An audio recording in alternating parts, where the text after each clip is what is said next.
Hey, has anyone ever talked about you behind your back? Same. This happened like last Thanksgiving, and I thought that I let it go, but it turns out I just buried it and I didn't address it, and I don't know who it was, and so that makes it even harder.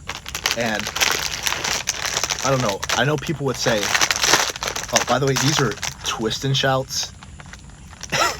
I was about to spend money on Oreos if I don't have to. Twist and shout. Anyway, I know people would be like, "Oh, just let it go, just let it go," but that's like really tough for me.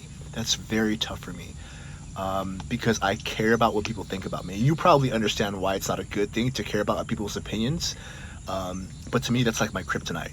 If you talk bad about me, if you have negative criticism, like that'll tear me down in a heartbeat, man. Especially if you don't tell me to my face. I was like on the verge of crying today because like it all came back up again, and I couldn't figure out who it was, and I wanted to let it go, but I don't know how to let things go. At my age, I should probably know how to like let things go. And I know in practice, it's like forgiving and not forgetting, but just understanding that it's water under the bridge. But my water is always over the bridge. I don't know how to do that. I usually either just like forget about it, or I tire myself out by thinking about it too much. I don't know. Anyway, I love you. And I want to thank God for this food and this beautiful day. And